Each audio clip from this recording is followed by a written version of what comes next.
দর্শক, নির্বাচন কবে হবে এই প্রশ্নটা এখন আবার সরব হয়েছে। সাম্প্রতিক সময়ে নির্বাচন নিয়ে নানা রকমের কথা হচ্ছে। নির্বাচন কমিশনের সঙ্গে ঐক্যমত্য কমিশনও বৈঠক করেছে। আগামীকালকেও নির্বাচন কমিশনের একটা বড় বৈঠক রয়েছে।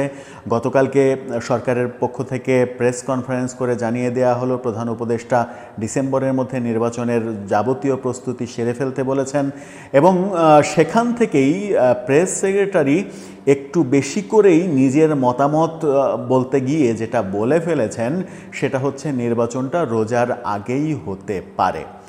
এই যে ইনফরমেশনটা আসলো নির্বাচনটা রোজার আগেই হতে পারে, তার মানে হচ্ছে যে ফেব্রুয়ারিতেই নির্বাচনটা হতে পারে।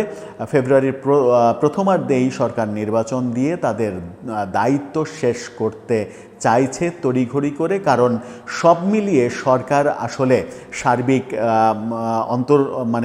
বাংলাদেশের অভ্যন্তরীণ সংকট এবং আন্তর্জাতিক যে সম্পর্ক সেই দুই বিষয়টা কুলিয়ে উঠতে হিমশিম খাচ্ছে। এই দুই বিষয়টা আসলে কুলিয়ে উঠতে তারা পারছে না বলেই অনেকটা ওই যে প্রবাদ আছে একটা, যে ছেড়ে দে মার কেঁদে বাঁচি, সেরকম অবস্থা বোধহয় সরকারের মধ্যে অনুভূত হয়েছে। সেই কারণেই দ্রুত নির্বাচনের দিকেই সরকার যেতে চাইছে। সেটাই কি হতে চাচ্ছে? নানা প্রেক্ষাপট বিবেচনায় সেই আলোচনাটা করার চেষ্টা করবো এই ভিডিওতে। থাকবেন পলিটিক্স টিভির নিয়মিত আয়োজনে।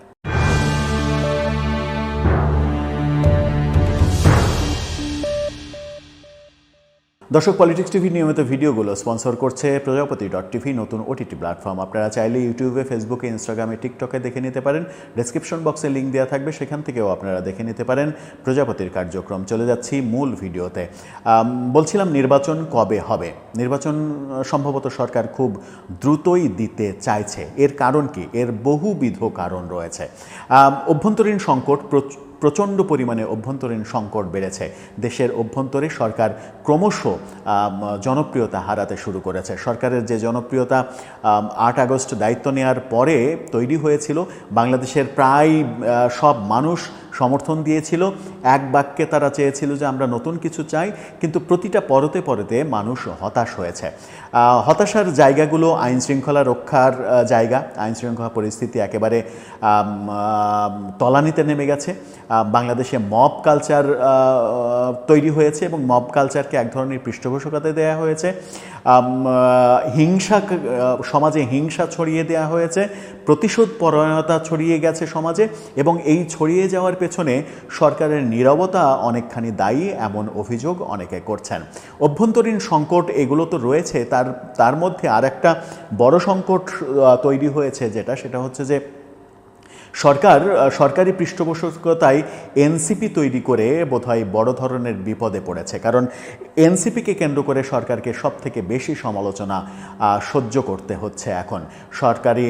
সরকারের সমালোচনার মধ্যে রয়েছে যে এটাকে কিংস পার্টি হিসেবে লালন পালন করা হয়েছে, তৈরি করা হয়েছে। রাজনীতিবিদরাই অভিযোগ করছেন যে উপদেষ্টা পরিষদের থেকে একটি রাজনৈতিক দল গঠনের প্রক্রিয়া সম্পন্ন করে একজন উপদেষ্টা পদত্যাগ করে এই দলের দায়িত্ব নিয়েছেন। বাকি 2 জন উপদেষ্টা রয়ে গেছেন নির্বাচন পর্যন্ত এই দলকে নানা রকমের সহযোগিতা সরকারের পক্ষ থেকে দেওয়ার জন্য। এই কারণেই আগামী নির্বাচন এই সরকারের অধীনে নিরপেক্ষ হবে কিনা সেই প্রশ্ন এসেছে। উপদেষ্টা 2 ছাত্র উপদেষ্টার পদত্যাগের প্রসঙ্গ এসেছে এবং তারা পদত্যাগ না করলে সরকার বিতর্কিত হবে, আগামী নির্বাচনটাও বিতর্কিত হবে, এই প্রসঙ্গ এসেছে। এই প্রসঙ্গগুলো যখন এসেছে, নির্বাচন কমিশনও নানা রকমের সিদ্ধান্তে এরই মাঝে বিতর্ক তৈরি করতে শুরু করেছে। বিএনপির সঙ্গে লন্ডন বৈঠকের পরে মনে হচ্ছিল যে পরিস্থিতি একটু অন্য দিকে যাবে, পরিস্থিতি বোধহয় স্বাভাবিক হবে, কিন্তু সেটা হয়নি, বরং পরিস্থিতি ঘোলাটে হওয়ার আশঙ্কা তৈরি হয়েছে। সংখ্যানুপাতিক নির্বাচনের যে সিস্টেম, সেই সিস্টেমটাকে বাজারে ছেড়ে দেওয়া হয়েছে। অভিযোগ উঠেছে যে সরকারই এটা বাজারে ছেড়ে দিয়েছে যেন নির্বাচনটাকে ডিলে করা যায়, কারণ এই বিষয়ে যেহেতু রাজনৈতিক ঐক্যমত্য হবে না, ঐক্যমত্য না হলে নির্বাচন ডিলে করা সহজ হবে। এরকম নানা সমালোচনায় সরকার কিন্তু আক্রান্ত হয়েছে। এবং আরও বেশ কিছু গুরুত্বপূর্ণ বিষয় হচ্ছে যে বাংলাদেশে শত শত কলকারখানা বন্ধ হয়েছে। দেশি বিনিয়োগ কমেছে, বিদেশি বিনিয়োগ শূন্যের পর্যায়ে চলে গেছে। বলা হয় যে গত 10 মাসে 75 থেকে 80% বিনিয়োগ কমেছে। যে বিনিয়োগ ছিল সেই বিনিয়োগ থেকে কমেছে, বাড়া তো অনেক দূরের কথা। কিন্তু সরকার বহু টাকা খরচ করে ঘটা করে লোক দেখানো বিনিয়োগ সম্মেলন করেছে আন্তর্জাতিক বিভিন্ন প্রতিনিধিদের এনে। সেটা নিয়েও বিতর্ক হয়েছে যে সরকার তাদেরকে টাকা দিয়ে বিভিন্ন জায়গা থেকে ধার করে নিয়ে এসেছে, যে এরকম একটা সম্মেলন হচ্ছে, তোমরা উপস্থিত হও যেন আমরা বলতে পারি এরকম একটা সম্মেলন করলাম আন্তর্জাতিকভাবে। কিন্তু সেই আন্তর্জাতিক সম্মেলন করে সেই সম্মেলন থেকে কোনো বিনিয়োগ আসেনি। সরকার প্রধান গত 10 মাসে 12 বার বিদেশ সফর করেছেন, সেটা নিয়ে সমালোচনা হচ্ছে। কিন্তু কোনো বিদেশ সফরেই কাঙ্ক্ষিত লক্ষ্য অর্জন হয়নি, বিদেশি কোনো সহযোগিতা বিনিয়োগ পাওয়া যায়নি। কিন্তু প্রতিটা সফরের আগেই ঢাকঢোল পেটানো হয়েছে যে এই সফরে এই অর্জন হবে, এই অর্জন হবে, কোনো কিছুই হয়নি। মালয়েশিয়াতে সম্প্রতি 36 জন জঙ্গির অভিযোগে গ্রেপ্তার হওয়াটাও সরকারের জন্য বেশ বিব্রতকর। যদিও এখানে সরকারের দায় নেই, কিন্তু নানাভাবে অভিযোগ করার চেষ্টা করছেন অনেকে যে মালয়েশিয়ায় বসে আইএসের সঙ্গে যোগসাজশ করে এই জঙ্গিরা বাংলাদেশে সরকার পরিবর্তনের ব্যাপারে হস্তক্ষেপ করেছিল এবং ভূমিকা রেখেছিল। এরকম নানা বিতর্ক তৈরি হয়েছে। আবার এই বিতর্কের মাঝে সরকার সবথেকে বেশি বিপদে পড়েছে করিডোর এবং বন্দর ইস্যুতে। বন্দর যে কোনোভাবে বিদেশিদের হাতে তুলে দেবে এরকম একটা প্রতিজ্ঞা ছিল। শেষ পর্যন্ত 6 মাসের জন্য সেই বন্দর নৌবাহিনীর হাতে তুলে দিতে বাধ্য হয়েছে সরকার। করিডোর দেওয়ার ব্যাপারে নিজেরা কোনো রাজনৈতিক দলের সঙ্গে সমঝোতা না করে, আলোচনা না করে নিজেরা সিদ্ধান্ত নিয়েছিল জাতিসংঘের নামে আমেরিকাকে করিডোর দেবে আরাকান আর্মিকে সহযোগিতার জন্য। যে আরাকান আর্মি রোহিঙ্গা প্রত্যাবর্তনের ব্যাপারে সরাসরি না বলে চিঠি দিয়েছে বাংলাদেশ সরকারকে। জাতিসংঘ মহাসচিবকে এনে রোহিঙ্গাদের কাছে নিয়ে যে একটা বড় সিনেমা সাজানো হয়েছে যে এবার বোধহয় রোহিঙ্গা সংকট সমাধান হবে। পরবর্তীতে দেখা গেল যে সেই জাতিসংঘই আবার বলছে নতুন করে যারা আবার রোহিঙ্গারা আসছে তাদেরকেও আশ্রয় দাও।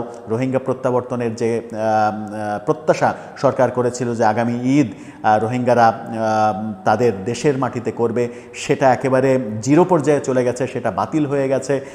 করিডোর কেন আরাকান আর্মিকে দেয়া হবে, সেটা করিডোর নাকি মানবিক চ্যানেল, সেই বিতর্ক উস্কে গেছে। আমেরিকার সঙ্গে সম্পর্ক ভালো করতে যেটা ট্রাম্প প্রশাসনের সঙ্গে সম্পর্ক ভালো ছিল না, সেই সম্পর্ক উন্নয়ন করতে করিডোর দিতে চেয়েছে সরকার, এরকম অভিযোগ তৈরি হয়েছে। সেন্ট মার্টিন দ্বীপ আমেরিকাকে দেয়া হচ্ছে, এরকম অভিযোগের যুক্তিসঙ্গত কোনো যুক্তিখণ্ডন সরকারের কাছ থেকে পাওয়া যায়নি। সেখানে সেন্ট মার্টিনের লোকজন যারা বাস করে তারা মানবেতর জীবনযাপন করছে, সেখানে পর্যটকদের যেতে দেয়া হচ্ছে না। নানাভাবেই নানা কিছু হচ্ছে। মবের পক্ষে একের পর এক কথা বলা হচ্ছে। আন্তর্জাতিক অঙ্গন থেকে নানাভাবে চাপ আসছে। আওয়ামী লীগকে নিষিদ্ধ করে নতুন করে চাপের মুখে পড়েছে সরকার। জাতিসংঘ পর্যন্ত ইউটার্ন করেছে, যে জাতিসংঘ কিছুদিন আগেও প্রেসক্রিপশন দিয়েছিল যে আওয়ামী লীগকে বাদ দিয়ে কীভাবে ইনক্লুসিভ নির্বাচন করা যায় সেটা এই অন্তর্বর্তীকালীন সরকার ভাবছে, সেই কৌশল নির্ধারণ করছে। সেই জাতিসংঘই আবার কয়েকদিন আগে উল্টো মেসেজ দিয়েছে যে আওয়ামী লীগকে নিষিদ্ধ করা, তার কার্যক্রম নিষিদ্ধ করা, আইন সংশোধন করে এই কাজগুলো করা, এটা স্বাধীনতায় হস্তক্ষেপ, এটা মানবাধিকারের হস্তক্ষেপ, এটা কোনোভাবেই প্রত্যাশিত নয়, এটা উদ্বেগজনক, উদ্বেগ বাড়িয়েছে। ইউরোপীয় ইউনিয়ন, আমেরিকা, জাপান, চীন, রাশিয়া, ভারত, সব দেশগুলো, জার্মানি, সব দেশগুলো থেকে ইনক্লুসিভ নির্বাচনের তত্ত্ব বলা হচ্ছে, অর্থাৎ কোনো একটা রাজনৈতিক দলকে বাদ দিয়ে নির্বাচন করা যাবে না, এরকম তত্ত্ব সামনে হাজির করা হচ্ছে। এর মাঝে সরকারের জন্য সুখকর ব্যাপার শুধুমাত্র একটা পয়েন্টে রয়েছে, যেটাতে সরকার সুখ অনুভব করতে পারে, সেটা হচ্ছে ভারতের সঙ্গে আমেরিকার সম্পর্কে ফাটল ধরেছে। এটাই সরকারের জন্য একটা স্বস্তির জায়গা যে ভারত আমেরিকা জোটবদ্ধ হয়ে বাংলাদেশের উপরে, এই সরকারের উপরে যে চাপ তৈরির কৌশলে এগোচ্ছিল, সেই কৌশলটা আপাতত একটু স্থিমিত হয়েছে। এটাই সরকারের জন্য একমাত্র পজিটিভ জায়গা। কিন্তু ভারতের পক্ষ থেকে একেবারে স্পষ্ট বিবৃতি দেয়া হয়েছে ট্রান্সশিপমেন্ট চুক্তি বাতিল, গঙ্গা চুক্তি বাতিলের উদ্যোগ নেওয়া, স্থলবন্দরের সমস্ত আমদানি বন্ধ করে দেয়া। গতকালকেই আমরা একটা ভিডিও করেছি যে ভারতে জি নিউজ বলছে ভারত যে তাদের শত্রু তালিকা, সেই শত্রু তালিকার 5 জন শত্রুর তালিকায় বাংলাদেশকে স্থান দিয়েছে, অর্থাৎ বাংলাদেশকে তারা শত্রু দেশ হিসেবে ঘোষণা দিতে চলেছে।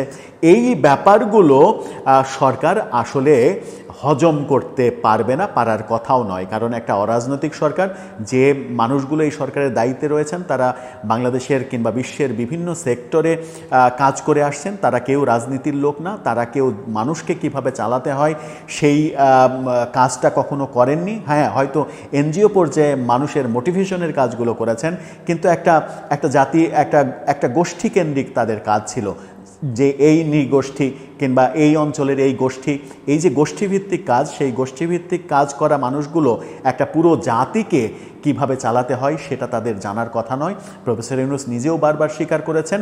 এবং সব মিলিয়ে আমার মনে হয় যে পরিস্থিতি তাদের কন্ট্রোলের বাইরে চলে গেছে। পরিস্থিতি কন্ট্রোলের বাইরে চলে যাওয়ায় যাদের উপরে ভরসা তারা করতে চাইছিল, বৈষম্যবিরোধী ছাত্র আন্দোলন কিংবা এনসিপি, তারাও নানা ধরনের বিতর্কে জড়িয়ে পড়ে, নানা ধরনের দুর্নীতির মধ্যে জড়িয়ে পড়ে, সারা দেশে মব নামক ত্রাসের রাজত্ব কায়েম করে সরকারকে এক ধরনের বেকায়দায় ফেলেছে। সেই কারণেই হয়তো সরকার তড়িঘড়ি করে নির্বাচন দিয়ে একটা রাজনৈতিক সরকারের কাছে ক্ষমতা হস্তান্তর করে নিজেদের সম্মানজনক বিদায়, অর্থাৎ সেফ এক্সিট, সেই পন্থাতেই বোধহয় যাচ্ছে। এছাড়া বিকল্প তাদের হাতে আর কোনো কিছু নেই, এই ভাবনাই চারিদিকে উচ্চারিত হচ্ছে। অনেক বিশ্লেষক এভাবেই বিশ্লেষণ করার চেষ্টা করছেন যে সরকার এতদিনে এসে তাদের বোধোদয় হয়েছে যে অসম্মানজনক বিদায়ের চাইতে দ্রুত নির্বাচন দিয়ে সম্মানজনক বিদায়ই সবার জন্য কাম্য। কারণ প্রফেসর ইউনূসের মতো একজন লোক যদি বিতর্কিত হয়ে যান, সেই বিতর্ক বিশ্বজুড়ে ছড়িয়ে পড়বে। এই সরকারে যে জ্ঞানী গুণী মানুষগুলো রয়েছেন তারা যদি বিতর্কিত হয়ে যান, তাহলে সমাজে যে যে সেক্টরে তারা কাজ করতেন সেই সেক্টরে তাদের ভবিষ্যতে কাজ করাটা খুবই মুশকিল হয়ে যাবে। এবং অনেকে বলেন যে অনেকের দেশে থাকাটাও মুশকিল হয়ে যাবে।